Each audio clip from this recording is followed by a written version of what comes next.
Hi there, I'm Danny Flexen. Welcome to Seconds Out Live. And boy, do we have a lot of shit to talk about this week. I'm delighted to be joined on that note by my glamorous assistant, or we could say that one day in the past, Mr. Ayman Khan. Not because you're not glamorous anymore, just because it's not the done thing to describe co-hosts in that way anymore. But also the ever-changing dark force known as the chat.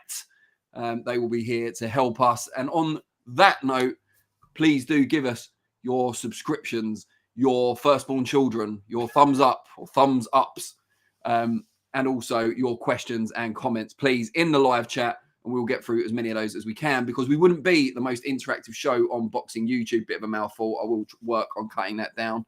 But we wouldn't be that without you guys. So please do continue to assist us as just two guys, two boxing fans, doing their best in this crazy, crazy world. And on that note, Ayman, how has your week been and how are you today?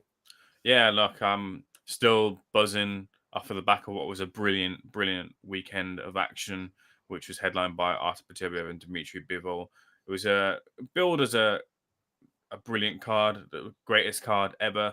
Haven't been in boxing long enough to comment on that. There'll be older heads in the game that know better than I do, but the fights lived up to their expectation in the most part in terms of the expectation of what they deliver. A couple of pulls outs, good replacements, not the most fittest of replacements, but that can be expected. But looking forward to speak about it, chop it all up with you guys in the chat and you, Danny, as we get into all of the weekend's action. Coming off of, look, a lot of work as well too. I just want to give a pat on the back. I know it shouldn't really be patting on the back Seconds Out and being a bit more. As long as there's someone at Seconds Out, it's fine. No, look, there's times like these where it's a team effort and the team pulled through to deliver, hopefully, what we feel was quality content to the listeners here in the chat and wider than just the live. So hopefully you guys saw that and recognize the hard work that was being done by Frank, Raheem, and everyone else behind the scenes. So hopefully you guys enjoyed what we delivered. And Josh Hart and Mr. Ayman Khan himself, of course. Times like these, we learn to love again, as the Foo Fighters once said. Now, you said pulls out. I want to pause on that as well. Pulls out? Is it pulls out? Like thumbs ups? I'm not sure. It's almost as good as what was Raheem's one with Eddie Hearn. What's illing Daniel Dubois? That was brilliant. What's eating Gilbert Grape? On that note, I don't know if I should say this on the show or not, but I got a call. I already told you, Ayman. I got a call from Daniel Dubois' dad on the way back from the airport on during the card on Saturday night, right? So I messaged him on the Friday just to say, hi, Dave, because we're on first name terms, although he's got two first names. Hi, Dave / Stan. Can we get your comments on what's gone down this week? It'd be really great. And I think he thought I meant, do you just want to catch up for a chat about what's gone on? Because, you know, we're best buddies. So instead of saying, yeah, I'm free for Zoom at X time, he just called me when he was in the taxi on the way back from whichever airport in London. And it sounded very quiet. And I said, oh, are you not in Saudi anymore? Because I was watching the show on Sky Box Office at the time, or Sky Sports Box Office. And he said, no, we're on the way back from the airport. So, and he just started talking as he does without being asked any questions. And was like, yeah, so Daniel, swollen glands, bit of a fever, had to pull him out, had no choice. It's like, right, great. Yeah, so if you wanted to do a Zoom, it's like, yeah, I'll call you. I haven't heard from him since, needless to say. But yeah, that tangent aside, you said headlined, as is quite right, by Dmitry Bivol and the Artur Beterbiev rematch. And we will be talking about that, but it hasn't headlined, or it won't headline, this episode of SO Live. We are going with, as you can see, no ordinary Joe, Joseph Parker. And some people might think we're giving him too much credit, demanding he get a world title shot next, coming off beating a very, very short notice substitute in Martin Bakole. But it's not just about that one victory. And bear in mind, he had to deal with a late change of opponent as well, despite having had a camp. It's about his form as a whole. You know, you could argue he effectively ruined Deontay Wilder and Zhilei Zhang, who've both lost since Parker beat them. But then doing what he did against Bakole, showing no visible nerves, completely composed in getting rid of him and doing what, and I've seen a lot of people say this, and I kind of agree, what Shakur Stevenson perhaps should have done with his late substitute as well. But we'll get into all of that. But yeah, I think Bakole, certainly in my opinion, is that he should have a world title shot next up, even though it now looks quite unlikely as plans are already afoot. And this isn't a Dave Dubois exclusive. This is just from other people around the industry, that it's likely we'll see Daniel Dubois and Alexander Usyk in the summer have their rematch, which will leave Parker unable to fight a world champion and, you know, still at risk of getting knocked off while he waits. This is not Dillian White's 1,000 days or whatever it was. This is a genuine top-ranked contender who's now having to wait when other lesser deserving fighters have got shots. Ayman, before we go to the chat for the first time, what's your view purely on that, whether Parker deserves a world title shot next? Yeah, I think he does. Yeah, I think that was the position he was put in this weekend, that he was going to be getting a world title shot. So he should be, I don't know if remunerated is quite the right word, but he should definitely have that favor be put in kind by getting that world title opportunity. He's not going to get it, unfortunately, because there'll be a second version of the undisputed heavyweight titles on the line, hopefully later this year, between Usyk and Dubois. And you can sort of understand that, because would I want to see another undisputed fight over Joe Parker getting this opportunity? I probably would just sway towards the undisputed fight again, but that doesn't mean that I wouldn't want to see Joe Parker get the opportunity this year if that can happen. But he's certainly someone who's worked at it, who's made changes, who's adapted under his trainer, who's put faith in his trainer, who isn't the most experienced trainer, hasn't got the years like other trainers had, but he's put his faith in someone that he felt could get a different side out of him. And he's improved drastically, not only in his repertoire of skills and his punch power, clearly, and his confidence, but this is a guy who, for a number of years, we were discussing, when it came to the discussion around Joe Parker, whether he had that spite about him, whether he truly had that grit, that want to really hurt his opponents, and having won a world title has that kind of gone out of him in the silk sheets and whatnot. And he still maintained his nice guy persona. It's not a persona, it's his personality. I should say that properly, that he is played nice with the media because he is just a nice guy, funny guy, affable guy too. But that doesn't mean he has to gnash his teeth pre-fight or be a certain way. He does it when it matters the most, and that's in the ring, and he's dispelled any thoughts of as to where his ambitions are in a similar sort of way as to Callum Smith did this weekend. So this is a guy I feel that is worthy of it. I think it'd be a difficult night for him, as it would have been with Daniel Dubois, but not at the realms of him winning, as it would be against Alexander Usyk. But this is a guy for me now who you'd, even off of some, even though he's showing some vulnerabilities, even though he's showing that sometimes he'll fight down to not quite the level opponent, but not quite give 100% of himself like he did against Jack Massey.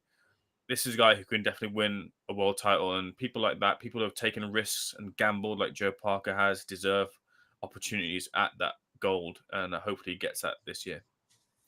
Yeah, couldn't agree more. And we're going to put the poll out before I go to the chat, just so everyone's got plenty of time to vote. We are asking you, who should Joseph Parker fight next? Should it be Alexander Usyk, the unified champion, Daniel Dubois, who he should have fought on Saturday, the IBF title holder, Anthony Joshua, something Johnny Nelson mooted over the weekend, a rematch between those two, or other? And if you pick other, please do comment in the chat who you would like to see him fight. This isn't what you feel he deserves. I suppose it's more what you would like to see next for Joseph Parker.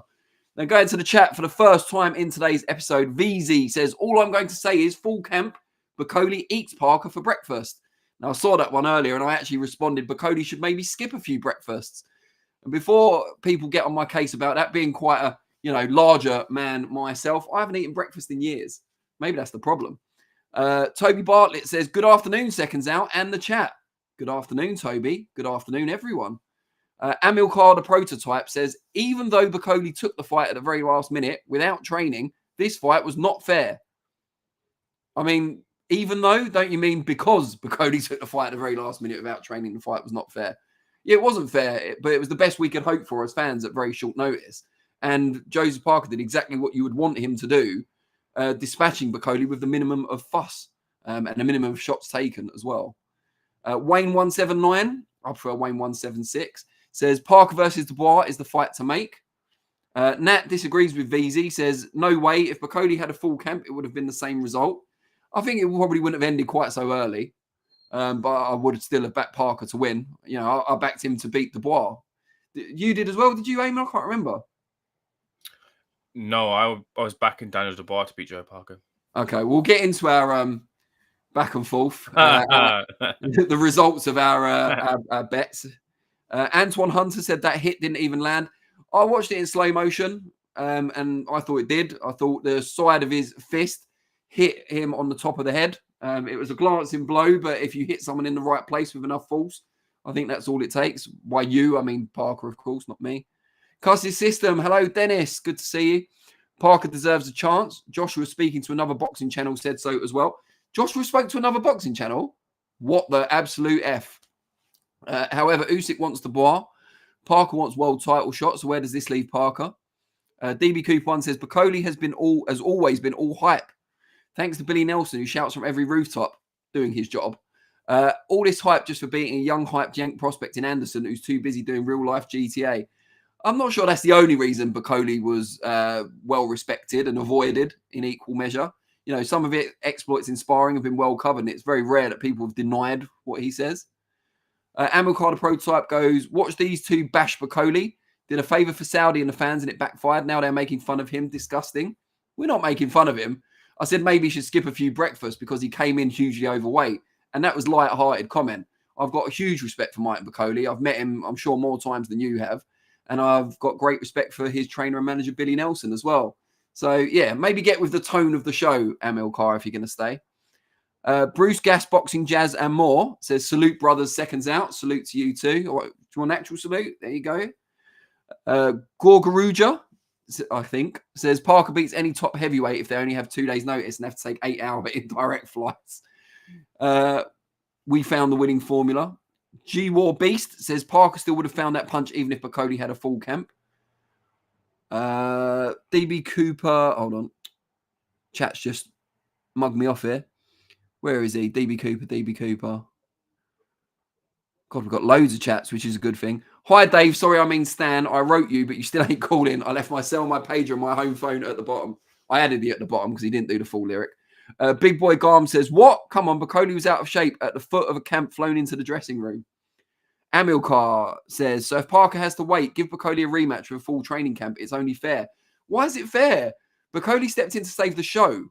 He did, you know, Parker wasn't due to fight Bakole, was he? So I don't see why he should reward Bakole. He's been rewarded enough, surely, with his 600,000. I'm sure he'll get another big fight in Riyadh season. But I don't think Parker should wait any longer for his shot because Daniel Dubois pulled out. He shouldn't pay for another man's crime. Not that it's a crime to pull out. You know, if he wasn't fit to fight, he was right to pull out, in case Dave/Stan is watching. Zambanu Love says, very convenient for Bricktop. I think he means Frank Warren. Parker has moved away from Dubois. Bakole, Bogeyman, aura is taken away. Frank, of course, manages both Parker and Dubois. What are you suggesting, Zambanu Love? I don't think you've been quite clear enough there. But don't be any clearer, please, because you'll get us sued. Amilcar says, Bakole saved the card, and this is what he gets. This is not fair. 11 hours flight, no camp, no rest. You people are shameless. I mean, I'm not part of Riyadh season or Parker's management team, so we're not shameless, Amilcar. Again, you might want to get with the tone of the show. Yes, Bakole saved the card, but he was paid a reported £600,000 for doing so, and he will get another Riyadh season shot. I don't think he's written off. I don't think his career is over because he lost at short notice to a world-class heavyweight. David Hyde says, at Ayman, boxing aside, what a great weekend. Oh, yeah, Watford. Did Watford win then, did they? Did they get a rare victory, Ayman? Rare victory. Oh, did Watford win, get a rare victory? You can't just gloss it over just like that. Vinny, get the camera on me here. This was the derby between Watford and Luton. No friendly derby by any means. This is a savage derby between the gentlemanly Watford FC and the less said the better about Luton Town, who are going down. And hopefully Watford have kicked Luton's backsides a little bit further towards League One, is it? Yeah, of course. It's still called League One, Championship, Premier League, League One. So Luton on the way down. Watford hopefully flirting around the playoffs. What's the name of the derby, Ayman? It's M1 Derby. The M1 Derby, right, okay. Yeah, so, yeah, look. It's like El Clasico. Yeah, it doesn't quite roll off the tongue, does it? But, yeah, no, look, hopefully a bit of a playoff push towards the end of the season and Tom Cleverley can get rewarded with a bumper pay packet, some transfer funds and a stint at the top of the Premier League. How old is Tom Cleverley? Surely he was playing not that long ago. 35, I think. Maybe. Wow. Managers just getting younger and younger. That's how you know you're old. It's like they used to say that about policemen, didn't they? G-War Beast says Parker is Usyk's mandatory. Sure, the unification normally takes priority, but Dubois and Usyk just fought 18 months ago. So Banu Love says probably shouldn't be any reward for this fight, but monetary. Parker Dubois needs to be remade. Gorgaruja says Parker versus Caballel is the one, in my opinion. I've seen some shouts for that over the weekend. Javi Go says if Bakole had a full camp of training, means that Parker would have knocked him out in 5. Enough said. Kind of agree with it. Bruce Gaz boxing Jazz and more. Give him a rematch with Joyce. Jesus Christ. I hope that's a joke because it certainly made me laugh. Bakole rematch with a full training camp, says Amil Kai. He's not going to let this go. G-War Beast, he's agreeing. But again, I hope they're both joking. MB, good to see you, says Parker versus Caballel, although both guys ideally deserve title shots. Could be like the old final eliminator when there was only one title in each weight. Seconds out, I can assure you that's Ayman who's replied to David Hyde. Replied to Hyde. Says, you horns. Is that right? Did I say that right? It's more like, you horns. Like that. Oh, God. I'm kind of glad I didn't say it right. Zambanu Love says, it's not like they did fans a favour saving the fight. It's not like we'd have been worse off not seeing it. Yeah, I can see that. Bruce Gass, Boxing Jazz and More says, those two fill-ins on day's notice were perfect. I don't know. I've got a few issues. Not any issues of picking Padley against Stevenson, but I didn't enjoy the fight particularly, and I'll explain why when we get to it. G-War B says you can see the force ripple down Bakole's body in slow motion. Avtar Dylan says Parker versus Triple D now, winner gets Usyk. I'd be very in favour of that. Warren Jackson says Parker versus Derek. I assume he means Chisora. Or Derek versus Caballel rematch. Yeah, I mean, I don't see that going any differently from the first fight, except maybe Derek gets stopped. But that's just me. DB Cooper 1, the hate the bar has been getting is overcooked, in my opinion. I'm still more interested to see what he does next instead of Parker, who didn't look great versus Zhang. Zambanu Love, Turkey telling Hamzah the judges' scorecards mid-fight. They don't care about Shane. We are going to discuss that when we get to the Sheeraz or Adamez Sheeraz section. Don't worry, we're not going to shy away from it. DB Cooper 1, lol, no way Bakole only got 600k. Billy Nelson ain't getting out of bed for that. Defo won £1 to £2 million. I'm sure it weren't £1, DB Cooper 1. David Hyde insists the M1 Derby, which I didn't know was a thing until today, is bigger than El Clasico. Gorgaruja says, I heard it was 3 million. Nothing verified yet, though, just hearsay. I love it when people say they heard when they mean they read. No offense, Gorgaruja, I'd do it as well. Javi Go says, Chisora is hating on Parker. Parker would retire him for good if they fought again, but Parker has bigger fish to fry. Stuart, good to see you, says Parker gets too much credit for beating old men like Zhang, Wilder, Chisora, and an out-of-shape no-hoper in Bakole. Were people saying this before the fights? I don't remember people saying that Zhang was a rubbish old man before he lost to Parker. Maybe after. And I don't remember people saying it about Bakole before he stepped in at short notice. So I think that's a little bit unfair. Stephen, this is Stephen Butterworth, who claims that he works for Seconds Out, although the owner hasn't informed me that he's been employed just yet. Sorry to everyone, but we at Seconds Out forgot to clarify something. We won't be having any conspiracy theories aimed at Dubois. We've reached out to Stan Dubois and Don Charles, but no luck yet. Well, Stephen, you obviously missed the start of the show because Stan Dubois actually reached out to me and told me exactly what happened. I've got no reason to doubt him. He had swollen glands. That's Daniel, not Stan. He had swollen glands. He had a fever. There was no choice but to pull him out. And I am channeling Stan Dubois because that's exactly what he told me on the phone. Lewis Hart, he's not too good for us. The Ring magazines at Lewis Hart, although I hear they employ only one these days, says, all right, my old China. I assume that's to both of us. China's, perhaps. Don't push too far your dreams, Lewis Hart. It's China in your hands. G-War Beast says, so does Parker have one-punch KO power now, or are we just chalking that up to a fluke? Not a fluke, but if you hit someone in the right place with the right amount of power, and especially when they're cold, they're early into the fight, they've flown in almost directly into the ring in Bakole's case. I don't think it's beyond the realms of possibility. Amilcar says the Sun reported £3 million. Zambanu Love says maybe if Bakole said more, he'd get taxed more coming back to the Congo. Yeah, that's a good point. We don't want to mess with Bakole's money. Sure, Congo is expecting some of that purse. Thunder Road, finally, you're here, Thunder Road. Don't forget to hit the thumbs up chat. I've already reminded them once, Thunder Road, but they take it better from you. Lewis Hart says put some respect on Parker's name. It's what we're trying to do, Lewis Hart, although Amilcar, for one, doesn't want us to. Sam Roberts says, if Parker has to wait for the title shot, he should fight the winner of White and Joyce. I think he'd get revenge on both. Yeah, I mean, I think he'd beat either of them at the moment. I'm not sure I'd want to see those rematches necessarily. Hasn't he already fought them both twice? Or has he only fought White once, but fought Chisora twice? I'm not sure. He's only fought Joyce once, I know that. Stats Killer says, Bakole is still the undefeated, undisputed, unified sparring champion of the world, no matter what happens in the actual fight. Stephen seems to like that one, or he might be laughing at my response. Stuart says, those Parker wins don't put him above undisputed. I don't know. I mean, Parker's wins versus Dubois' wins, you know, I'd say they're pretty much level pegging, and Parker would have had the chance if Dubois hadn't pulled out to push ahead of Dubois. So I think it'd be a bit unfair if they go straight ahead with undisputed without Parker getting his shot, but that does seem what's likely to happen. Just for people who have just joined us, by the way, we do have a poll. Who would you like to see Joseph Parker fight next? Dubois, as was originally planned. Usyk for the unified title. Anthony Joshua, as has been mooted, at least by Johnny Nelson, if no one else. Or other, and then let us know in the chat. We've had a few shouts for Ajit Kabayel, who was also victorious at the weekend, of course. Gorgaruja, Bakole and Billy were extremely pleased with the purse, said it was life-changing money. Seems like it was substantially more than 600k. 600k would change my life, Gorgaruja. I don't know about yours, and certainly if I lived in the Congo. Zumbanu Love, skinny jeans took his legs away. Amilcar says, lucky shot, Bakole destroys Parker in a fair fight. We shall see, Amilcar, maybe. Maybe they will rematch at some point. Stephen says, fair play to Bakole and Billy Nelson. All that promoting themselves finally paid off. They are now set for life with a huge money heist. Yeah, but what does Nelson get? I suppose he's manager and trainer, so he probably gets about 25%. So even at the lower end of the estimate, 600k, that's what, 150k? I mean, he wouldn't be able to retire, Billy, but I'm sure he'd be happy enough with that. Just thanks to everyone in the chat, by the way. I don't think we ever had so many chats, not that I can remember. Jack on Will says, bro, he's just a big, strong African. Parker would have won anyway, even with a full camp. I'm not sure which continent he's from. You know, is he really relevant there? He's certainly big and strong, though. David Hyde says to Stuart, Parker can only fight what was put in front of him. Jack on Will said, I put Usyk, but if not Dubois. 600k in Congo is same as £6 million in the UK. Well, there you go. Backs up my point. I was worried I was being xenophobic.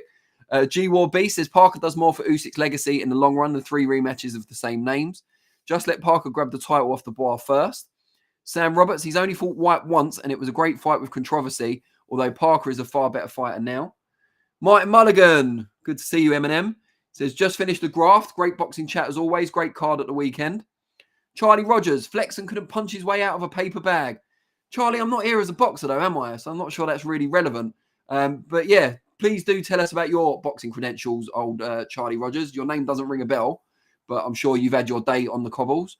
Stuart, I don't see any reason Parker can't fight Dubois in 2 months. Parker barely broke sweat. Javi Go, all this newfound money for Bakole is not good for his boxing career. He will eat his way out of boxing. I mean, we've seen it happen before, but let's give him a chance.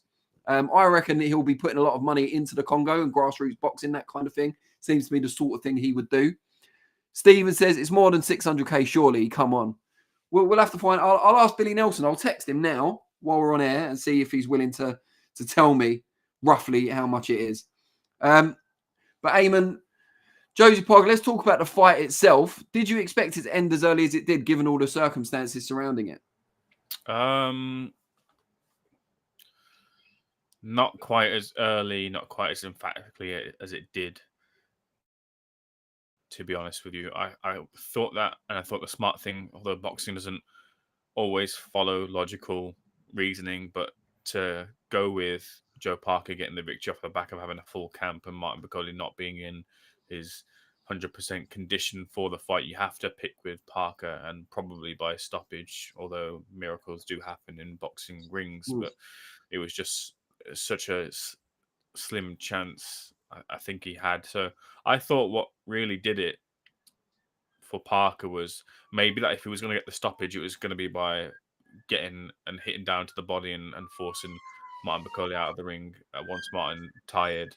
But it was a smart move, because this is what we're talking about when it comes to Joe Parker and the way he's matured as a fighter. And I imagine, of course, it will have done, but this is something Andy Lee would have specifically instructed Parker to do, because he was a smart fighter as well, and Andy was top of his craft at being able to get KOs. Andy will have told Joe to aim at the top of the head against someone who's not had the, I guess what's the right word I want to use? You don't get quite, it's a weird turn of phrase, but hasn't got used to the punches because they've been out of camp. This guy, Martin Bakole, we were told that he hadn't thrown or taken a punch since the fight with Jared Anderson. So those calluses, if you want to call it that way, will have worn down, and it would been a softer spot to hit at for Joe Parker, and it was top of the head.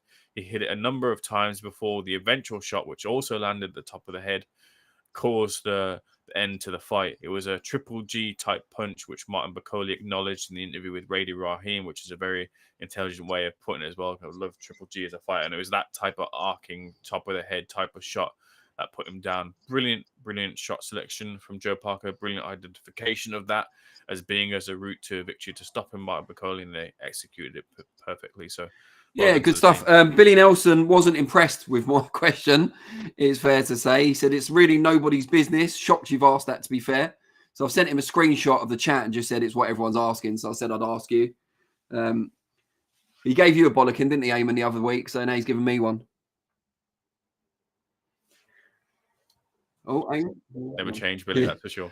He says, what business is it of anyone other than Martin and his team? Tell them I said that. There you go. You've heard it straight from the horse's mouth, guys. Billy Nelson is not for turning. I will just say, will do. God, dear. Billy Nelson, Charlie Rogers going to be ganging up on me soon. Yeah, so I thought it would last longer, even once I saw Bakole's shape when he arrived. And then even once it started, like, Parker didn't seem in any rush. You know, he was not ponderous, but he was patient. And I thought, yeah, this could go a few rounds, you know, but he's in danger of letting Bakole warm into the fight, was the concern, I suppose. And then, yeah, just kind of maybe not 1 in a million shot, but 1 in 1,000, something like that landed just in the right place, and it was all over. And I've seen people complain about the referee saying, well, he got up at the count of 9. He didn't check if he was all right to go on. The effect of the shot itself was devastating. You know, where you watched it in real time or in slow motion, I thought the referee did exactly the right thing there. But yeah, great win for Parker, given that he was messed around too. Yeah, he had a full camp, and I know that's a huge advantage, but he was expecting a completely different style. And not only did he agree to face a danger man in Bakole at short notice, but he dispatched him with the minimum of fuss. So I don't think you can ask for much more from him. Let me just go to the chat. Where are we? Gorgaruja says Usyk called out Dubois. Now that's surely got to be next. Why would Dubois fight anyone else? Jack on Wheels. I'm a boxing fan through and through, but I'm not a Conor Ben Eubank fight fan. They should be fighting on Misfits. We're not talking about Ben Eubank on this week's episode. We do appreciate the chat. DB Coupon says 600k isn't even enough to cover Billy Nelson's night out, food and bar tab for the weekend. Bear in mind that was in the screenshot, DB Coupon, that I sent to Billy, so you might be on his hit list now. Stuart says Dubois has been taken on all comers. It's a bit of a stretch to say he ducked Pillow Fist Parker. Yeah, I mean, I don't think he ducked him at all, but I think his run of form is equivalent to Parker's. Sam Roberts says, I think it's likely Parker will be told to fight Caballero on the Usyk Dubois undercard. That's a great fight, but it doesn't make much sense for Parker, seeing as he was 48 hours from a title shot. A very winnable one, in my view, as well. Gorgaruja, that Parker punch reminded me of David Alove versus Solomon Dakers a few months ago. Yeah, he hit him with the side of the fist on the top of the head. It was almost exactly the same. G-War Beast, I get that feeling as well. Sam Roberts, I feel a bit sorry for Parker and Caballero, are both very nearly guaranteed title shots or the titles themselves. Wasn't Parker WBO interim champion and Caballero WBC interim champion? So, yeah, they're already kind of semi-world champions. Stuart says, I don't blame Bakole for taking the fight, but it was a mismatch. Amilcar says, ask Snake Billy Nelson to confirm it wasn't 600k though. I'm not asking him any more follow-ups, Amilcar. He already hates me. Thanks to you lot. Charlie Rogers, you don't want this smoke, Flexen. I mean, Charlie, you're probably right. I don't think there's many people out there whose smoke I would want. But it would be good to know your credentials. So everyone in the chat can decide if they want the smoke or not. Maybe you'll wait as well. Because, you know, we got to be fair here on Seconds Out. Fair fights. Want to make sure you get a full camp as well. Big Gun says, Parker looked great and jacked at 267 pounds. Looks so powerful and sharp. Think he beats Triple D.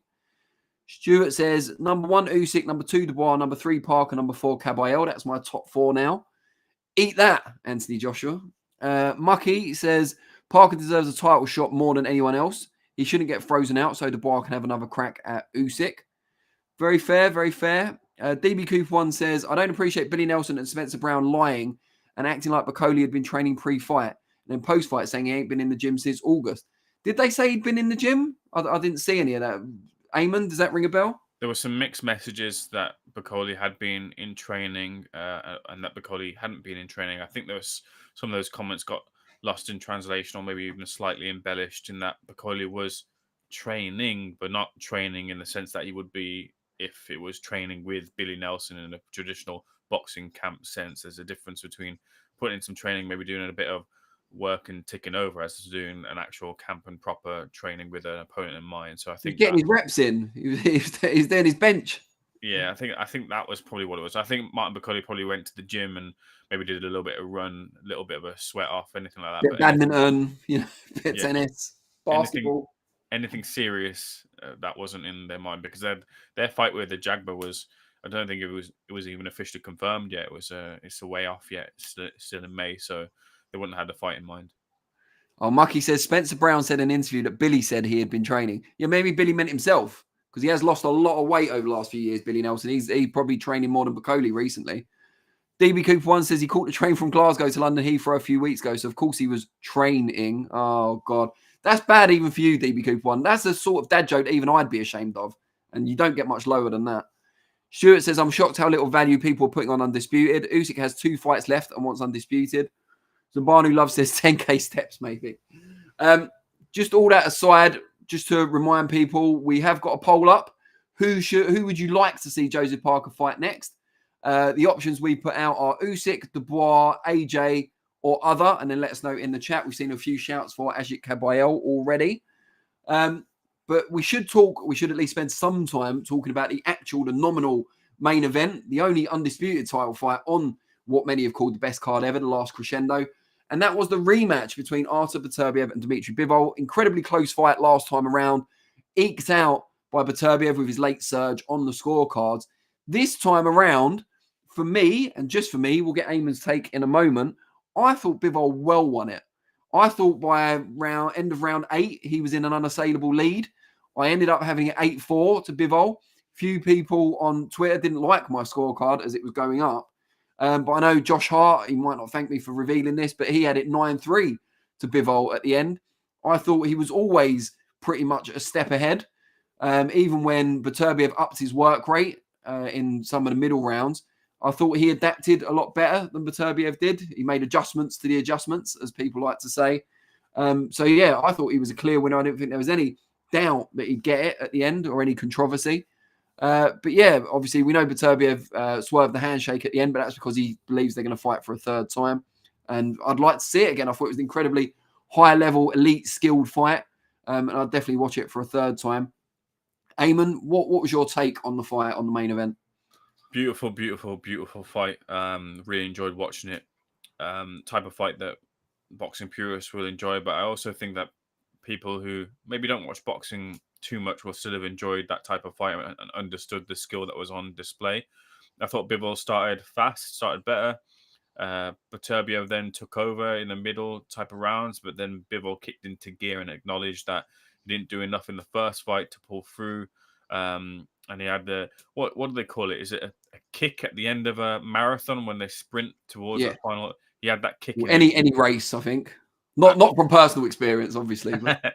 well, he certainly kicked, and he kicked a lot earlier than he did in the and kicked for longer than he did in the first fight. I thought that Bivol, we use this phrase in boxing, and it's called reverting to type, and it's used negatively when boxers go over to different trainers and try to learn a different style. I think Bivol reverted to type, and it's the type of boxing that he learned, the foundations that he learned when he was coming up in the gyms as a young child and teens, was in and out type of style, 1-2, 1-2, ones, and he just displayed that going back to his absolute roots to get the victory over Beterbiev, and it was beautiful. Even though we've seen Beterbiev knocked over in fights, in trouble in fights, looking a bit wobbly in fights, I'd go as far to say, I can't remember what round it was. Might have been the 7th, might have been the 9th, but there was one round in there where Bivol, I think, looked as great as anyone has ever done in any single round over Artur Beterbiev when he made Beterbiev just look a little bit silly sometimes with his movement and moving out of range. I thought it was beautiful performance from Bivol. I think both of these fighters are two sides of the same boxing coin. Beterbiev, the boxer puncher, and Bivol, the consummate boxer. But even Bivol, I think, dug in to show that little bit of spite and extra little bit of grit. I've had discussions with hardcore boxing fans in the past as to whether Bivol has this extra gear, and you feel that he's got this talent to pull in and find that level change, and he's never showed it, he's never displayed it, and that's worked for him in his favor because he felt that off the back of a lackluster performance. And I don't want to play down Craig Richards' performance against Dmitry Bivol, but Bivol felt that it was lackluster, and I think that's been proven in the performances put on since. But he felt that was to his beneficiary because he then got the Canelo fight off the back of that and was able to show a fuller form of himself. But you always felt there was still that little bit more from Bivol, and we finally found that extra gear from him. He put it out on display last night, and it was brilliant. It showed the spite, showed the punch power. Not like he particularly rocked Beterbiev, but there was just that little extra more in it for that little extra bit longer, and it was a brilliant sight to see. And it was great to hear him say that he felt there's still more to come from him, so I can't wait to see that. It's going to be hard-pressed, I think, now to see anyone beat either Beterbiev or Bivol, given their styles outside of each other, I think. And it was he was a worthy winner. I had it a lot closer on my card. I had it at 7-5. It's interesting that the same scorecards, but this time for Bivol. I think these two are destined to fight close fights for however many times they fight and roll on the third fight.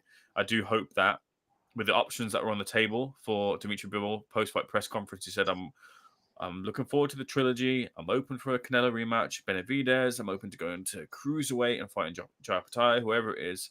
I personally do hope that in the same vein that Beterbiev gave Bivol a quick turnaround rematch, I think Bivol should probably do the same in kind and give Beterbiev a quick turnaround trilogy, because it might sour a little bit the goodwill towards Bivol, who feel that, hey, you've got to give this in back quickly and not wait out Artur, who's getting that little bit older in age than Bivol is. So hopefully we get to see that third fight sooner rather than later. How did you score it? 7-5. 7-5. Yeah, and then thoughts turn to Bivol's place on the pound for pound list. I'll just go to the chat and then we'll come back to that. DB Coop, Stuart says, I thought Bivol won last time, but I thought it was closer this time. Interesting. I thought it was a much clearer result this time. DB Coop 1 says, 2 great fights, love it, but if Bivol was less liked like other fighters, we'd be saying he dodged Beterbiev and aged him out, like when Haney fought Loma. It's what was said. Yeah, I mean, I wouldn't say that necessarily. I thought Beterbiev looked every bit as good, certainly in the first fight with Bivol, as he had in previous, peak performances. Stephen says Beterbiev won the first fight clearly and Bivol won the second quite clearly, but I had to turn commentary off after 3 rounds. Stephen, you need to tell us which channel you were watching on when you say things like that, because it was on several channels, wasn't it? Zambanu Love says both are so evenly matched. If one wins, it's because they're closer to their prime than the other. I'm not sure that would have changed so quickly from the first fight to the second, though. But maybe you're right. Where are we? Amilcar, every single trainer said this was not a fair fight. He's still talking about Bakole against Parker. But you out-of-shape bus drivers, ever driven a bus, Ayman? I know I haven't. Think it was a fair fight and Parker should get full credit. Even Parker's trainer disagrees with you bums. We're bums and bus drivers. Do you think all bus drivers are bums then, Amilcar? I hope you never have to get a bus, mate. I wouldn't let you on my bus, pal. I'd be the inspector and I'd kick you off. MB says, squad Bivol, Beterbiev a draw, but wouldn't argue 2 rounds either way. DB Cooper 1, kind of surprised how mainstream this fight went. Good promo. Reminds me of Canelo versus Triple G, crossed over to casuals. 2 of the best fights I've ever seen. Amazing. Gorgaruja going back to Parker says Parker versus Makhmudov. Zhang got body bagged by Caballero like Makhmudov did. Parker versus Zhang was close. Sam Roberts says Parker versus AJ rematch should be an option if there's no title shot. It would be a different fight this time, and I fancy Parker to win comfortably, which may surprise some people. Secret dance move. I want to know what that is. Said, I had a draw, but I'm good with Bivol winning. Stuart says, I kind of thought they gifted Bivol the fight because he got robbed last time. Even Turkey said he thought Bivol won the first fight. Nat saying to Amilcar, give it a rest. We get you love Bakole, but you're boring now. I mean, he was boring at the start. G-War-B says, I enjoyed the fight way more than I thought I would. I completely forgot how good it would be. Secret dance move, I don't mind a trilogy, but not sure we need a third fight. Isn't that what a trilogy is? I know what you meant. MB says Beterbiev making 175 3 times a year can't be easy for him. Secret Dance Move says congrats on Danny Flexen getting married. Not sure what that's all about. I certainly haven't got married unless I was like Stephanie McMahon, drugged and taken through a express chapel in Las Vegas like Triple H did. That's one for Ayman there, really. Amilcar, the prototype, says the only one AJ should be rematching is Dubois. Secret Dance Move disagrees and says AJ should just retire. DB Coupon, to be fair to Amilcar, given the way they're always advertising for bus driver jobs, they let anyone become one. So most bus drivers probably are bums. It's a very valid point, DB Cooper. Jack on Wheels, Hamzah got exposed, won a few quid. We're going to talk about Hamzah Sheeraz shortly. Stuart, I was a big AJ fan, but it's over him. Stephen says, is Danny Flexen a bum riding on those buses in Snodland? Not sure, but up for debate, pal. I wouldn't say I'm a bum, but I did used to ride on the buses in Snodland. I live in Rochester now. I've gone up in the world. Still on buses, though. Secret Dance Move, congratulations to Frank Warren for his signing of Caballel. Charlie Rogers says Ayman, but spelt the Irish way, couldn't punch his way out of a wet brown paper bag. Borderline racist there, Charlie. Gorgaruja says, thought Bivol won clearly this time. First fight could have gone either way. Stats Killer says to Amilcar, the prototype Bakole was exposed against Hunter 7 years ago. Prototype was John Cena, wasn't it? Although I can't see him in the chat. Amilcar says Adamez got robbed. We're getting to that. At least Amilcar's got something else to make him angry now. Zumbanu Love, Callum Smith was impressive. Yeah, we're getting to that as well. Jack on Wheels is excited by the mention of Kent, technically Medway. Go on, I'm Dartford. And David Hyde is saying go girl to Nat, who happens to be his daughter. Secret Dance Move exposed. He broke his hand in 3 places in the 4th round. Which 3 places? One must have been in the ring. I knew what you meant. Ayman, Dmitry Bivol has now beaten Canelo, a time when he was probably better version of Canelo than he is now, and has beaten Beterbiev, who defeated him in their first fight, so still, in pretty good form. How do those 2 wins, in your view, given the pound-for-pound discussion, compare with Usyk beating AJ and Fury? Ayman, are you there? Ayman's having connection problems, apparently. Okay, Ayman frozen, Vinny said. I should have been looking at the chat already, as only just said it. So, in my view, I think they're 2 incredibly good wins. I think Usyk obviously beat AJ twice, and he's also beaten Dubois, so it might just pip him. But Bivol, the way he beat them was different as well. He beat Canelo largely coming forward and putting Canelo under pressure when he liked to take his breaks, whereas with Beterbiev, he really mixed it up in both fights, but particularly in the second one where he was victorious. So I would probably have Bivol number 2 on my pound-for-pound list now behind Usyk. But yeah, when Ayman comes back, it'll be good to get his take on it. But yeah, I would like to see what he thinks. But yeah, pound for pound's a tough one. But Terence Crawford's only got that 1 elite win, although he's been undisputed at 2 weights. He's only got that 1 elite win so far against Errol Spence. Naoya Inoue, obviously getting things done at the lighter weights, had some really good wins down there. But again, I think in terms of beating other top 10 pound for pound contenders, it really is only Usyk and Bivol, Eastern European finest. And I would think, and you look at the amateur record of Usyk as well, but I think Usyk beating Dubois as well as Fury and AJ, and beating AJ twice, not just once, I think that pips Bivol beating Beterbiev and Canelo, but I'll definitely have him as my number 2 now. Ayman, are you back?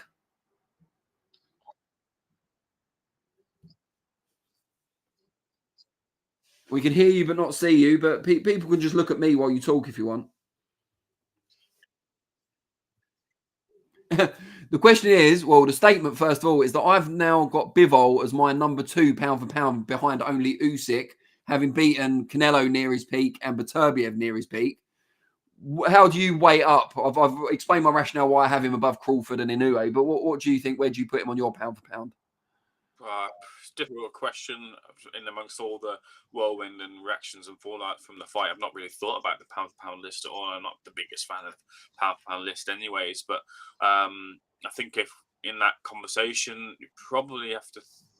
I would put Alexander Usyk as number 1 in the pound for pound list, having looked at his achievements at cruiserweight and at heavyweight, and considering the leap in opponents and problems that he's had to face at heavyweight, given the nature of heavyweight. Because we can't see Ayman, I feel like I should do some really over-the-top reactions to what he's saying. Yeah, it's weird. I will try and I will try and jump off of this browser in a moment to get the camera back working. Then I'll probably put Terence Crawford in at second. Inoue in at third. Maybe Bivol at fourth.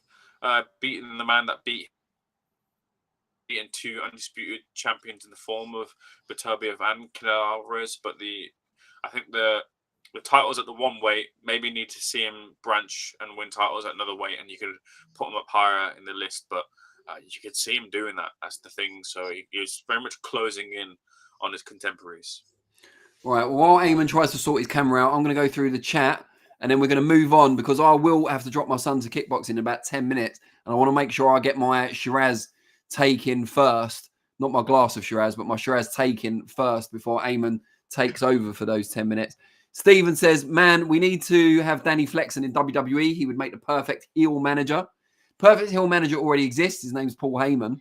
But yeah, I would, although he's babyface at the moment. But yeah, I mean, that's the dream. I would love to be in WWE. Jack on Will says, I lost money on Buatsi. More for you, Jack, because I, as people will know, watched last week. Ayman and I disagreed on 3 of the fights, and it turned out 3-0 to your boy. So, you know, you can't see Ayman. He's hiding his head in shame at the moment, of course, after that drubbing he took. But yeah, I knew Callum Smith. I didn't know he'd come through, but I fancied him to win. Gorgaruja, is there any heavyweight you think could beat Parker on 2 days' notice with no camp? Even Usyk gets done, in my opinion. Amilcar says Josh Padley. Oh, a bit of positivity from Amilcar. Josh Padley did well. Is he going full pro now? Do you know? Oh, I wish I hadn't started by saying it was positive. DB Cooper one said, I said before, oh, he means full-time professional because he's got a job. I don't know if he's made enough money from that fight to do it. We'll have to find out. DB Cooper one said, I said before the fight, Adames was a bad fight for Sheeraz. Frank Warren usually matches his guys well. He saw Adames' age and thought it's easy. Janibek was better risk reward for Sheeraz for a world title. I don't know. I thought Janibek was a much tougher challenge, to be honest. Secret Dance Move says, wasn't robbed. I had Adames winning, but it was still close, as Adames wasn't exactly dominating anyway, despite Hamzah breaking his hand. Thomas Hauser actually had it a draw in an interview he did with Ayman that's on the channel at the moment. Zumbanu Love says, Bivol, the only pound-for-pound guy to beat more than one on the list. Crawford beat Spence. That's pretty much what I said. Stuart says, that electrician, meaning Josh Padley, did well for 3 days' notice. Better than Bakole anyway. Yeah, but then was Parker better than Stevenson? And that's something we can talk about when we get to the segment 4. Secret Dance Move, why not Joyce? If he beats White, that's for Parker.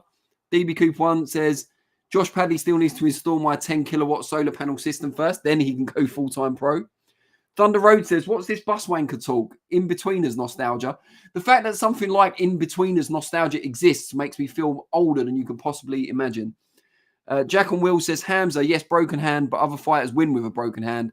Even with normal hands, he wasn't ready for that level. He looked like a deer in the headlights to me. Yeah, was it Hauser said in your interview, Ayman, he looked intimidated, and I kind of agreed with that. I thought that was very brilliant. Yeah. Where are we? Zambani Love says, Canelo and Beterbiev are better pound-for-pound wins than AJ Fury. Skill for skill, they're much better fighters. Stats Killer says Usyk beat Breedis too. Jack and Will says, why is his hand breaking? His bones are brittle because he's dehydrated. He's way underweight. I don't know. I mean, he'd made 154 at the start of his career. Secret Dance Move says, are you not going to talk about Junto Nakatani? Fantastic win over David Cuellar. We're probably going to stick to the last crescendo stuff because we're already 50 minutes in and we've only got through 2 of the fights. Charlie Rogers says, don't like Turkey getting involved with the corners, Sheeraz, etc. Turkey does what he wants, the little waste man. I don't think I've ever heard Turkey called a waste man before. He's probably never heard himself called a waste man before. But yeah, maybe one of the things I partially agree with from Charlie Rogers at last. Secret Dance Move, you have to have Bivol at number 2. Jack on Wheels, Josh Padley is a top man, won a lot of fans. Got paid 700k, he says. Charlie Rogers, Paul Bearer was the boy. A good show, like the content, lads, even though you punch like girls. When's he ever seen us punch? I know there's a video of me doing pads with Spencer Fearon from like 30 years ago. But aside from that, I don't know what you've got there. It's some sort of niche content Charlie Rogers is in possession of. But yeah, Paul Bearer, may he rest in peace. Jack on Will says, see somewhere he's going to give up working for the solar panel man. He should open his own business. Toby Bartlett, do you think Bivol could drop down to 168 and face Canelo if Canelo becomes undisputed again and beats Crawford? I think he would, but he's offered to fight Canelo at 168 before, hasn't he? And it wasn't accommodated. Secret dance move, Stevenson is way better than Parker. He may not show it in the ring with KOs. Maybe on the eye test. Certainly not on accomplishment. Stuart says Caballero looked the real deal again. The guy's a tank. Why didn't Sheeraz go for Lara, says Amilcar. I mean, style-wise, Lara would be a nightmare for Sheeraz, I think. Nat says to Charlie Rogers, leave us girls out of this. Most of us probably punch harder than you. Oh, yeah, because he said you punch like a girl.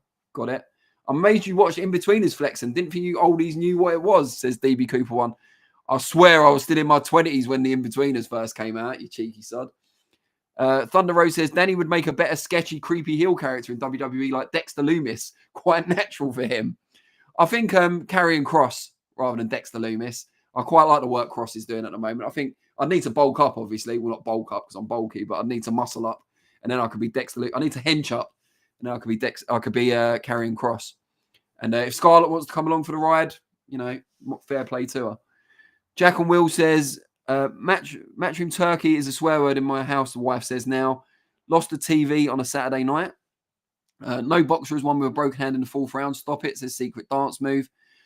Right, I have got to go in 5 minutes. I'll be back, but I want to get my Sheeraz taken first so I don't just leave Ayman to talk about the intervention of Turkey Al Sheikh on his own, because that wouldn't be fair. Modfather Vinny, if you haven't already, this is headline 3 time. Particularly proud of headline 3 and the wordplay. So please do make sure that gets an airing. Yeah, it's just come up. Draw reel or raw deal. I messed up my own pun there. But yeah, Raw Deal was a film starring Arnold Schwarzenegger back in the day, back in my childhood. So yeah, it wasn't in black and white before anyone says. But yeah, I'll talk about Sheeraz's performance and stuff if we're still on that subject when I get back. But just to say on the Turkey thing, and Ayman will talk about this in a minute, I think, that Turkey, His Excellency, isn't the first promoter or person in charge of a show to talk to corners in between rounds. In fact, there's a long history of it in this sport. But I did think it was wrong. I think that's fair to say. I don't think he should be telling one corner and not the other. I think open scoring means both fighters and indeed the crowd get to find out the scores midway through a fight. It does give the impression of favoritism for Sheeraz, telling him and not the other way. It also could change the tactics in the fight. Sheeraz could have fought in a certain way, thinking that he was winning, and now knowing that he's behind, he could change his tactics, and that might change the course of the fight, which again isn't fair. That should be down to the boxers and their training teams only.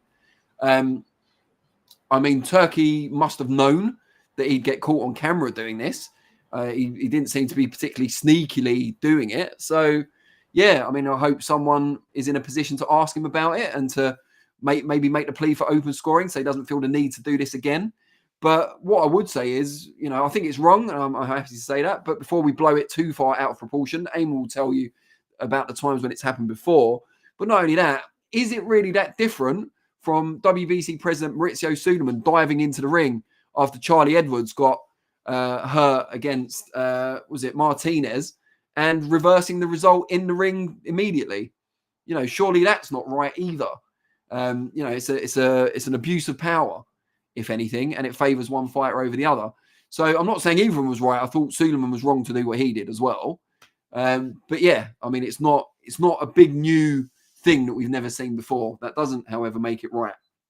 And on that note, I'll leave Ayman to give you his take on Sheeraz, the fight, and Turkey's interventions, although it's showing me that Ayman's still having connection problems at the moment.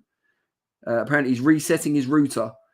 So I'll have to give you another 2 minutes or so. The chairman of Knockout Entertainment just miscalled me as well, so he's clearly not watching the live. So I'm going to have a go at him about that in a minute. Because if he was watching it, he wouldn't be calling me during it unless he wants to be on it. I'll quickly go through the chat. If my son's late for kickboxing, I'm sending him your way, Ayman. Where are we? Creepy heel character we've done.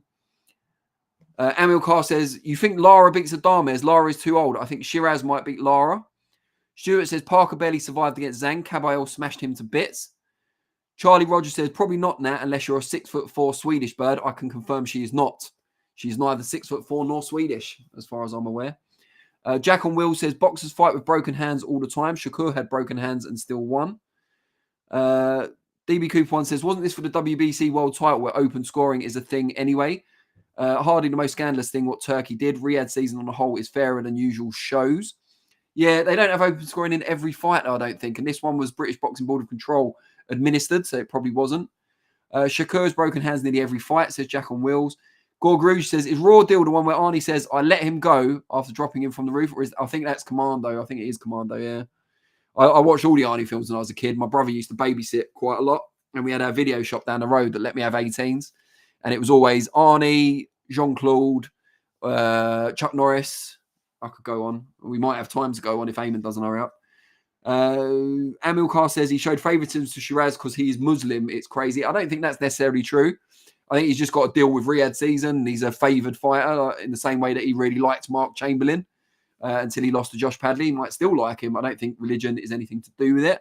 And there's also the fact that Sheeraz, because of his background, is a bigger draw in the Middle East. Perhaps, well, not perhaps, he certainly is than Adam is. So I think it's more commercially driven and personally driven than it is anything to do with religion. Jack on Will says Floyd used to win fights with broken hands all the time. Is that Ayman I can hear? I'm here. Connection issues all over the joint, but I'm here. Thank God. Right, Ayman, Sheeraz, Turkey, all of that stuff. Hit it, and I will be back in about 10 minutes. No worries. I missed, unfortunately, what you said, Danny. So, well, I'll just pick up on the conversation.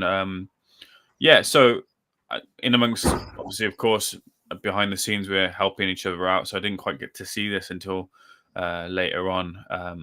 And reading some of the takes online and things about this. But this isn't an uncommon occurrence in boxing.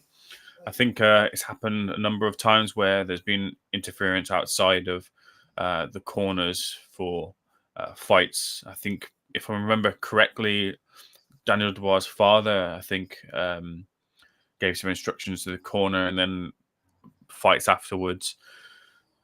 Daniel Dubois' father was brought into corners in an official capacity. I think, look, whenever these sort of things happen, you look at it as a possibility or an opportunity for. And I'm seeing this online when I look at the reaction to it.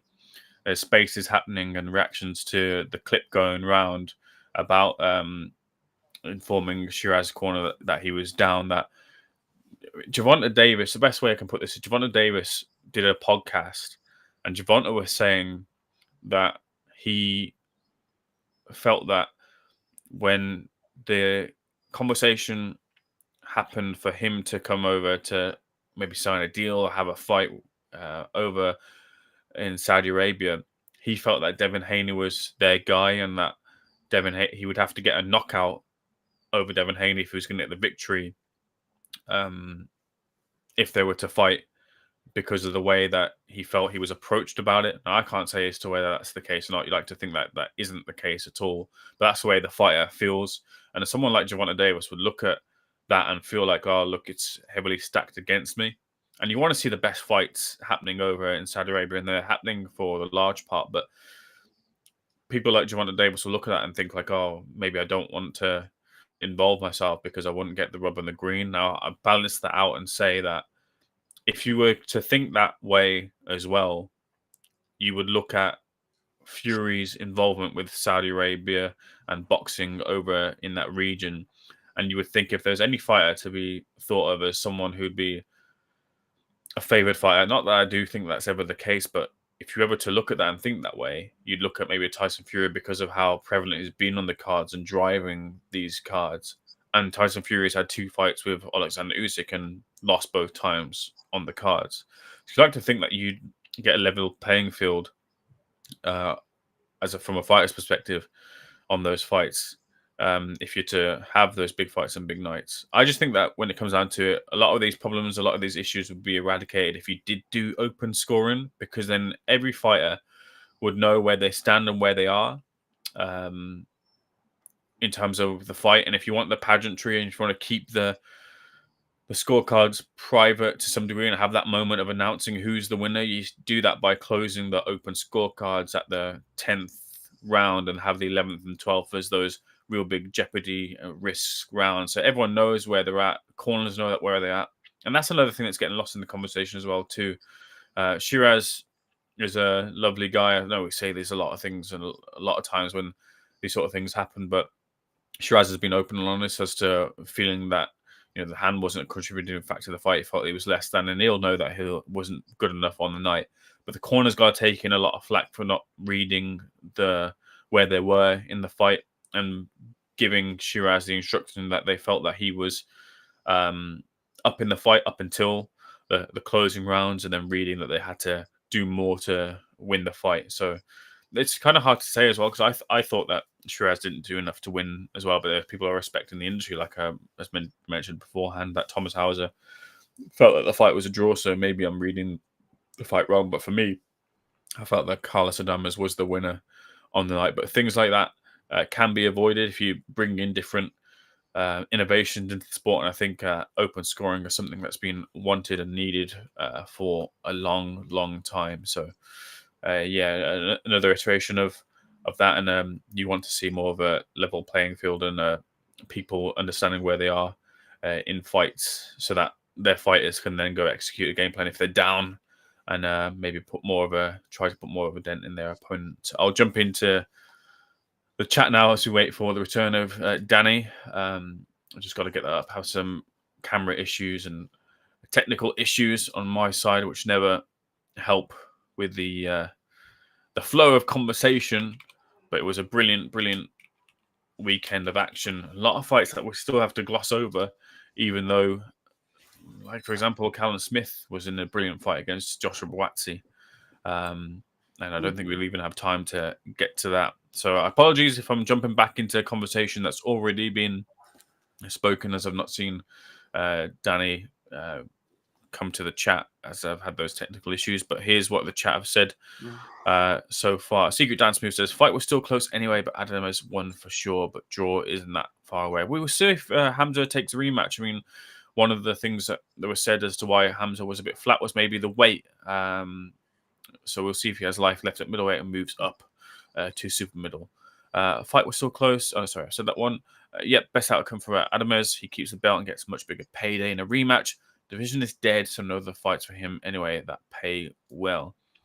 What else have we got here? Did Turkey tell them the actual scorecard? I thought it was the AI scorecard or Chris Mannix scorecard, because the score he said didn't fit any of the official scorecards. Not sure of the situation. We've only been able to see that one clip that's been floating around online.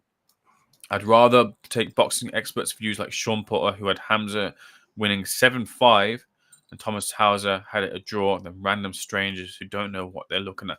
Yeah, it's one of those things that gets put a lot, doesn't it, Danny? Get the camera on Danny whilst I speak, so that dog needs a little bit of attention. But that's sometimes said a lot when it comes to scorecards, because we're said that, we don't really know how to truly score boxing. But I feel like, having watched boxing, like, we get the gist at least as the way the fight's going. And sometimes for boxing fans, which I think turns boxing fans off as well too, is that you're seeing a fight one way, then it's not replicated on the scorecards. You're like, oh, so I don't know what I'm looking at. I don't know what I'm watching. That makes people not want to tune in because they feel like they're not getting it, I guess. Yeah, I mean, it's the same always, but people say, oh, yeah, two nobodies talking about boxing or whatever. The fact is, we've watched boxing and covered it professionally for so many years now, and these people are tuning in to hear our opinion as well. So I'm not going to worry too much about that. I mean, I thought it was a close fight, and I thought Adames was just ahead at the end, but a draw didn't bother me as much as it has done some. I think it was more the way it was achieved. I should mention my new friend here. This isn't actually my dog. This is my partner's dog, Rufus, and he's been staying with me. She was getting lashed on a hen weekend, and I've been looking after him. He's been loving it. He don't want to go back, I don't think. But yeah, he wanted to be on camera. He wanted his moment. He wanted his 15 minutes of fame, but he might not get quite that long. So hello, Rufus. Rufus. Rufus, yeah. He's loving life. Rufus aggression. Go on. Rufus aggression. Oh, Rufus aggression. Very good. These WWE references are coming thick and fast. Well, certainly thick, anyway. Good of Flexen to give his twin brother some airtime. Oh, it would have to be DB Cooper 1. Flexen having a dog could explain why he's always looking to his right while talking. Or maybe I'm lying a lot. Maybe it's like a tell that I'm lying. Just keep looking to my right. The dog. Nat says, hey, baby boy Rufus.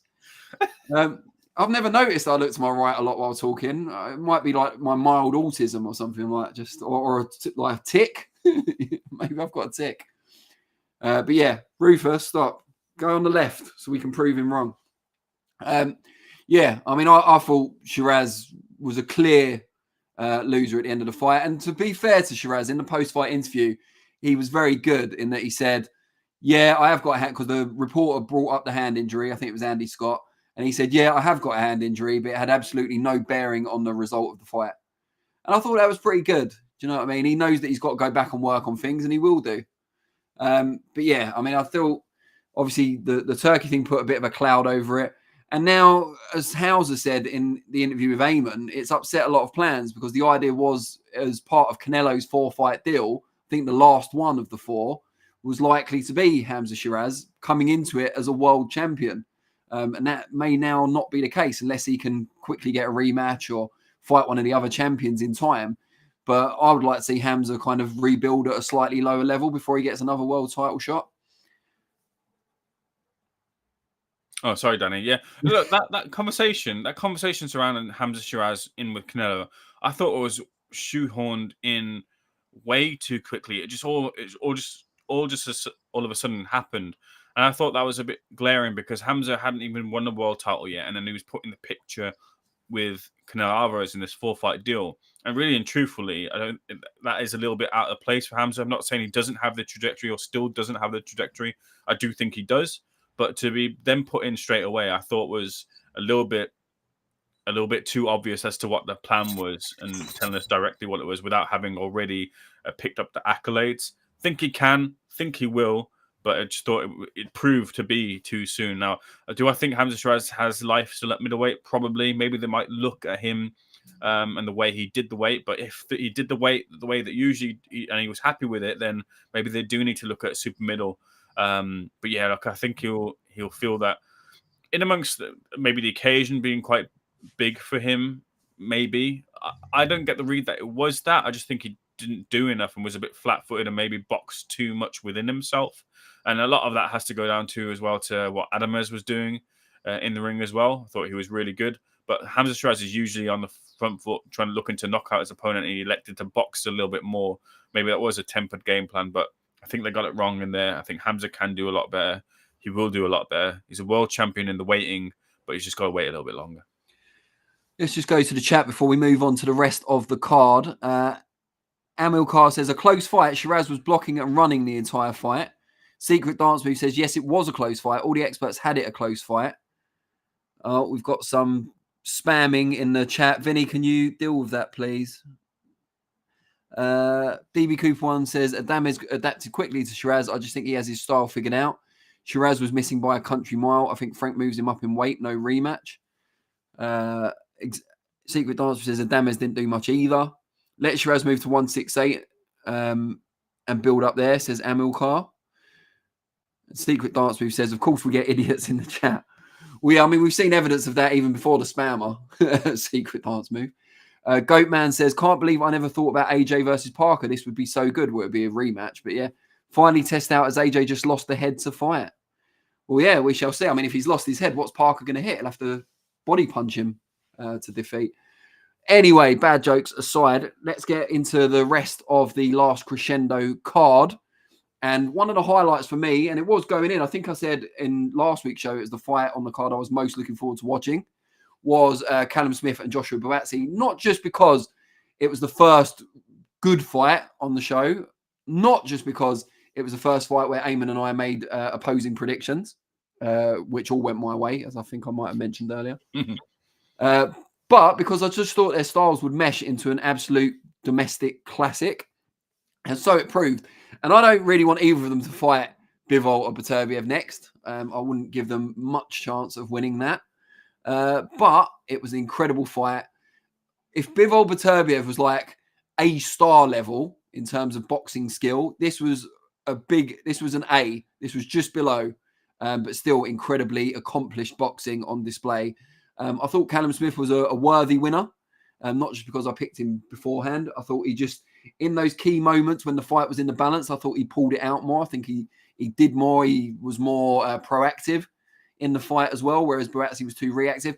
I also thought that Callum Smith listened to his corner and adapted to what they asked him to do, whereas Buatsi did not seem to do that at all. In fact, he seemed quite dismissive and combative with his corner at times, which was a bit of a warning sign for me. Ayman, what did you make of the fight? Danny, first of all, right, so you've swamped me in the predictions. You've definitely made the point a couple of times and before on WhatsApp as well too that you got them right. We've got to think of a forfeit in some form. Maybe the chat can come up with something. I would like a charity element to it if we're going to do something along those lines. Let's not pretend that we're going to come over to each other's houses and make each other tea and dress up as tea ladies, as we were led to believe between Frank Smith and Andy Ayling, I believe, for the Matchroom versus Queensberry 5 versus 5. But if the people in the chat can come up with an inventive form of forfeit for a future fight card where we have predictions on differing sides of the coin, then I'm all up for it. But aside from that, look, I think I've got to put my hands up here and say that I thought that Callum Smith was, as I said before, the lead up to it, I thought he was going to lose this fight. I thought that Joshua Buatsi was, I don't know, I think he was ready for this step up against Callum Smith. And by no means is Callum Smith at the peak of his powers. I thought that maybe he was getting Callum Smith whilst he was coming down and Joshua Buatsi was coming up and just at the right moment. But it proved that, look, Callum Smith isn't at the peak of his power still, but he's still contending at a very, very high level.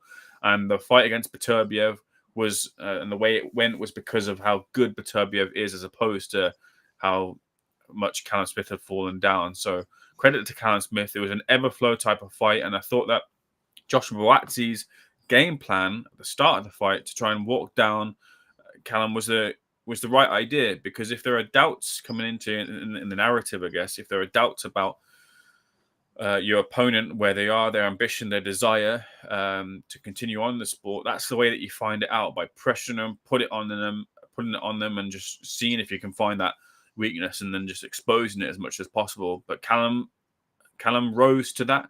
He rose to a really bad cut, which Russ Amber called one of the most difficult cuts to deal with that he's had in his however many years career that Russ has been in the game. He had to contend with as a problem, and he said post-fight that the blood was coming into his eye and obscuring his vision. With all that said, he was able to arrest the tide and turn it in his favor and really hurt Joshua Buatsi to the body and to the head. There were moments in that fight that you felt that Joshua Buatsi was just on the precipice of getting stopped. Yeah, it really was. And credit to Joshua Buatsi's chin. But should we be saying credit to Joshua Buatsi's chin when he made the move to go over to Virgil Hunter?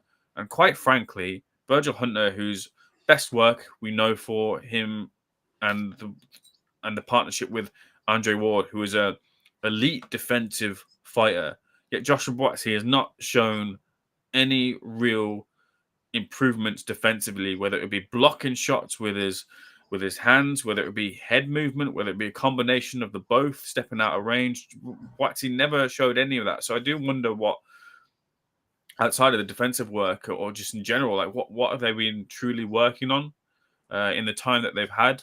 And is it a case of that Virgil's been giving him those instructions, but Joshua's just not been implementing them and thinking that he can just get rid of opponents in front of him? Because we haven't seen the fruits of that defensive side of his game tuned up higher to I'm not expecting the replication of version 2 of Andre Ward, but even just some of that game being shown in Buatsi's DNA just hasn't been there. And that's what's been the detriment to his career, because he's been able to get away with it in the past few fights. Even against Willie Hutchinson, he shipped a lot of shots, body and head. It reminds me of Josh Taylor, the way that Josh Taylor, he was an elite level fighter, but he just shipped a lot because he thought that he was going to get to his opponents. It worked for him, and then it started to work against him. And I think that's the same thing that's happened with Joshua Buatsi. Back to the drawing board for him. I wanted a little bit more for him. Thought it was good timing. The fight with Anti-Yard looks a little bit distant now as well. But credit to Callum Smith, who I think he's got to wait for the belts to fragment at light heavyweight, and I think they will. But he's got a real good shot at winning a light heavyweight title. Yeah, I agree. And I thought it was a cracking fight. I think the chat agrees. Secret Dance Move says Smith versus Buatsi was fight of the night for me. Smith knocked the stuffing out of Buatsi. Buatsi wasted, this is DB Cooper 1, Buatsi wasted his prime years being inactive, involved in promoter disputes and training with Virgil Hunter, who's an awful trainer, not a good link up for him. I don't think he's an awful trainer. Maybe they're not a good fit. Nat says, I had Buatsi before the fight, but luckily I also had Bivol. Otherwise, Flexen would have been insufferable. That's more insufferable than usual. Stuart said, I started watching Smith Buatsi halfway through. It was a good fight. A couple of those other fights were hard to watch. You should go back and watch the whole thing. It's a really good fight. Stephen says, Ayman Khan gets his predictions from the likes of Charlie Parsons and Lewis Hart, so no surprise there. What happened to Lewis Hart? He made like a brief cameo and now he's gone. You know what? I take the good with the bad. I had some spot on predictions. These one weren't the best, so if you want to call me useless and terrible and a hack, feel free. Gotta take accountability and accept that was wrong. Well, they're only really comparing you to Parsons and Hart, so are you saying they're useless and hacks? Well, if I am, then they didn't say that, so present company accepted. Amilcar says Callum Smith is a huge dude. I didn't know he was that big. Buatsi was much smaller and took a lot of punishment. If Willie Hutchinson had better stamina, says Secret Dance Move, I thought he could have beat Buatsi too. Buatsi had no defense. Gorgaruja says Tenshin looked impressive beating Jason Maloney today in Japan. Gorgaruja is desperate for us not to not to keep talking about Last Crescendo, I think. Sorry, Gorgaruja, we're going to have to disappoint you. Amilcar says Buatsi has no head movement. That's a comment I made on Saturday night. But yeah, I mean, he hasn't in previous fights either. Virgil Hunt, this is Stephen. Virgil, who doesn't work for Seconds Out. Virgil Hunter and people like Adam Booth made their names off generational talents who made them. Outside of that, they don't have much. Completely untrue when it comes to Adam Booth. He took Ryan Burnett to unified world titles. He wasn't brilliant. He was good amateur, but nothing special as a pro before Adam Booth took him to that. He took Andy Lee to a world title where other trainers had failed to do so in the past. And obviously the work with David Hay, which you're referring to there. I think he's improved pretty much every fighter who's worked with him. And he does teach a certain style. George Groves was great under Adam Booth, but obviously they fell out and he eventually got a world title later on under Shane McGuigan. But yeah, I think Adam Booth's a proven commodity as a trainer. Secret Dance Move says Yard versus Smith more likely to happen. Yard beats Buatsi and Callum Smith, says Amilcar. All right, well, we've done that one. So let's do the rest of the card. Which is the biggest fight that we haven't talked about yet, Ayman? Is it Stevenson? It's Stevenson or it's the heavyweights, Caballero and Zhang. Yeah, I mean, we have mentioned Caballero and Zhang in passing, but should we do that quickly? Yeah, look, one that I got wrong as well. Thought that, and that was because I thought one of three Zhang has got great knockout power. I thought he would get to Caballero. I thought it would only take one, and it might be the fight was over. Just because I saw a clip of Caballero being got to, and he was on skates, and I thought Zhang could maybe have found that moment and then finished the fight. He did get one in, but it wasn't enough, and the body attack paid off for Caballero, who was brilliant. Just shut down the distance, stayed on him, stayed tight to him, never really gave him a moment to breathe. And he looked really, really impressive. Looked like a major player in the division. Looked like for someone who, and people might think I'm getting carried away here, but even for the top fighters in the division, if we're talking Parker, if we're talking Dubois, if we're talking Tyson Fury, Alexander Usyk, he could win on the night against any of them. A real player who's announced himself fully on the world scene now in Najat Caballero. Yeah, I mean, not meaning to go on about getting the prediction right, but just from watching Caballero's recent performances, his style just seemed all wrong for Zhang. You know, lots of activity, doesn't take too many shots, good mover, just someone who could extend Zhang into the second half of the fight. I mean, he didn't have to in the end, but someone who could. And I just felt like anyone who can extend Zhang into the second half of the fight and not be a mile behind is going to win, because Zhang promises every time that he's going to, you know, his conditioning is going to be improved in the next fight, and it never is. And he looked, I mean, Caballero hitting him repeatedly didn't help, but he looked completely knackered before the finish came. And the only thing that really surprised me was the knockdown that Caballero suffered. And he took it well, to be fair, and recovered quickly. But yeah, I was surprised he let himself. He got a bit overeager, I think, and maybe thought he could take Zhang out earlier than he actually did. But I believe he's the first person to stop Zhang as a pro. I think Zhang's other defeats have been on points. Is that right? Yeah, I think that's right.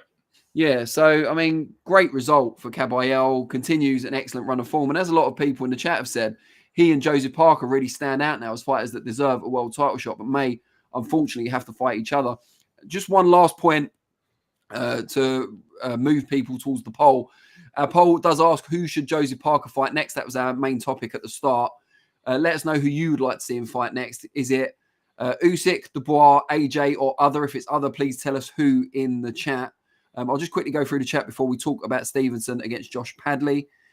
Secret Dance Move says Zhang came out too fast, in my opinion. It's really his only option.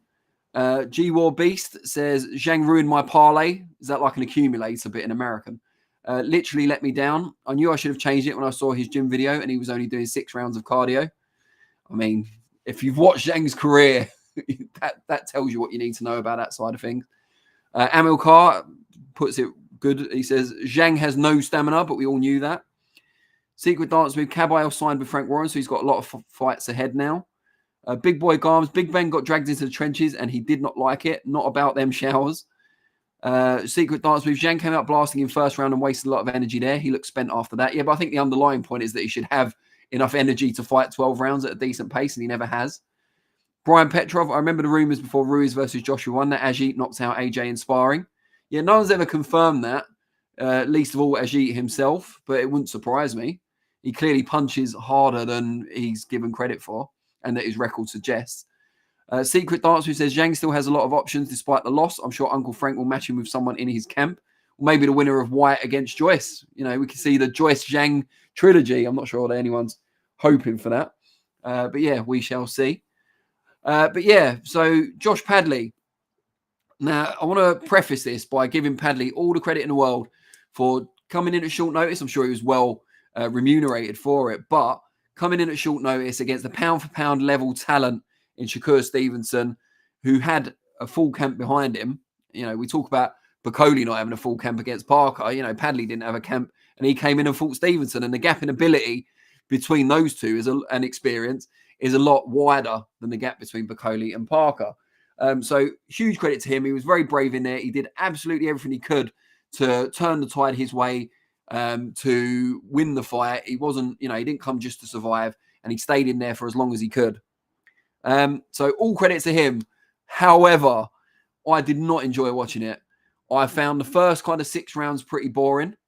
And then the last few I found quite painful, watching Padley take shot after shot that wasn't enough to take him out, but was surely adding miles on his clock. It just seemed like such a disparity in ability. I'd have liked Shakur Stevenson to have really gone out there like Parker did and tried to make a statement and take Padley out early. Or I would have liked to see Padley's corner maybe pull him out. But, you know, ultimately they were going to do that and then he got stopped anyway. But, yeah, ultimately they were about to pull him out. But I would have liked to have seen that happen a bit earlier. But then I don't want to give the corner too much stick because he wanted to stay in there. It's a once-in-a-lifetime chance. And he gave a really good account of himself. He never showed enough vulnerability to give the corner no choice. And that's credit to him. So, yeah, I was disappointed with Stevenson's performance and his approach more than his performance. I thought he could have gone out there, regardless of hand injuries. I thought he could have gone out there and took the fight by the scruff of the neck a lot earlier than he actually did. I realise that's not his style, but against the late substitute who's not in your class, that's kind of what's expected. And then to do that and to go as late as he did and then call out Tank Davis, I've left a bit of a sour taste for me. Maybe I'm being unduly harsh. Ayman, what's your thoughts on that fight?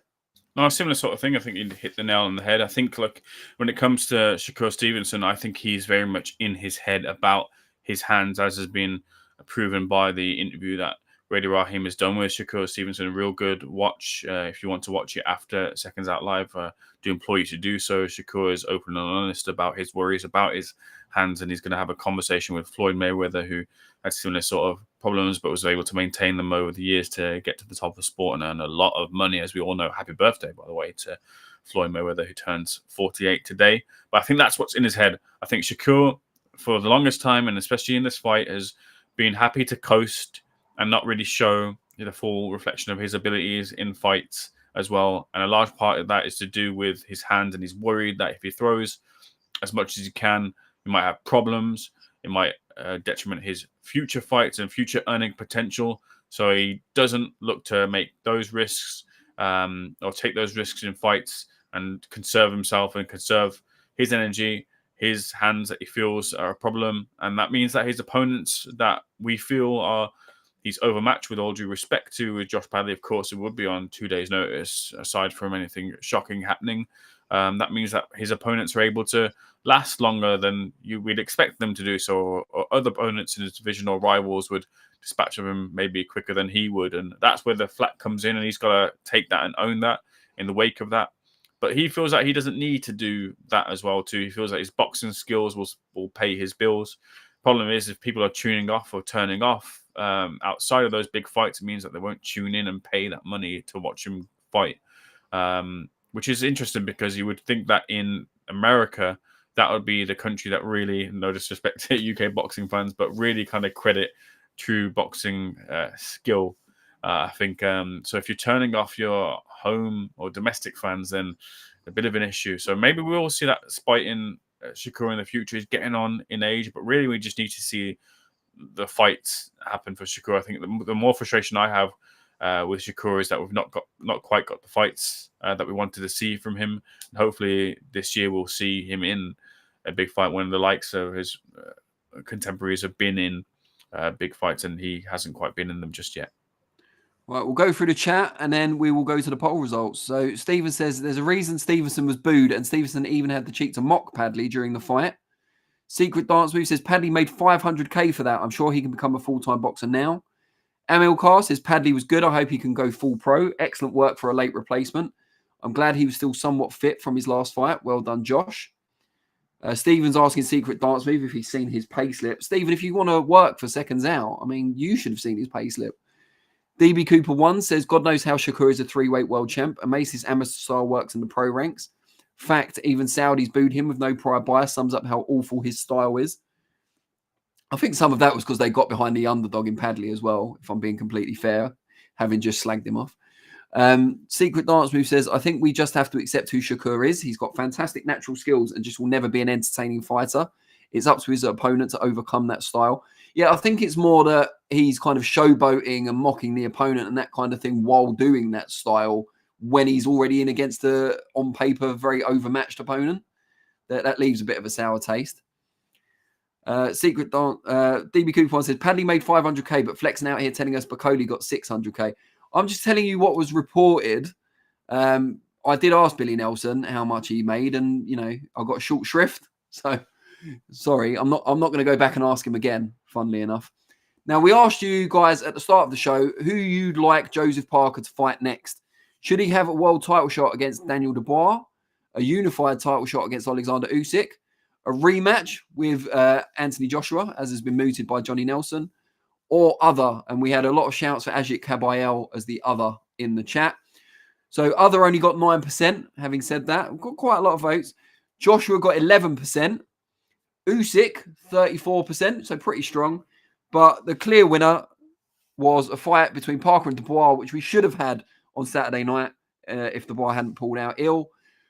44% of you want to still see that fight, which means, you know, hopefully they'll clash, and then the winner of that goes on to fight Usyk for undisputed. That's certainly what I would like.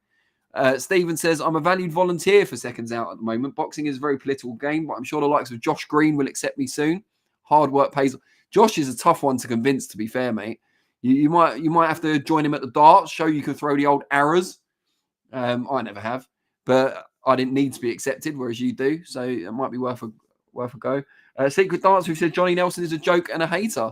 Surely, though, Secret Dance Move, you're making yourself a hater by saying that. Just saying. Amilcar says Parker beats Kabayel. I wouldn't mind seeing it to find out. Although, again, I do think Parker should get a world title shot next. Really appreciate you all tuning in. Please do give us a thumbs up, a subscribe if you haven't already.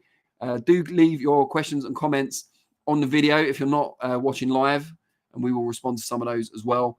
But as is customary, at the end of another great episode of Seconds Out Live, the final remarks go to my colleague, my glamorous assistant, as I termed him at the start, Mr. Ayman Khan.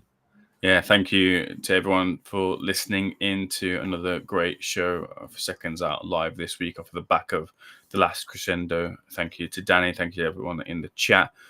Keep tuned in to Seconds Out Live, of course. Got a number of interviews to go out in the wake of the last crescendo, including Bivol's win over Beterbiev and everything else that went on in the card. We'll, of course, have reporters out in the field as well. I'm going down to the coast to Bournemouth for the Frank Warren Queensberry Promotions offering. Josh Hart is on his maiden voyage overseas to Ireland for Crocker versus Donovan.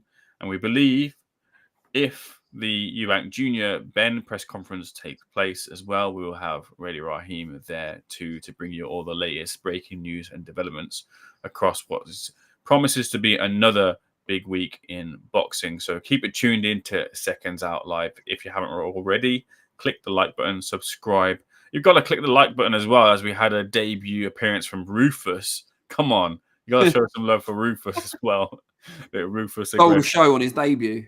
Yeah, it's he won't be coming on again. Yeah. But yeah, look, most importantly, thank you so much once again for tuning in. We'll be here back again next week, same time, same place, same channel. Thank you once again. We'll see you on the next one.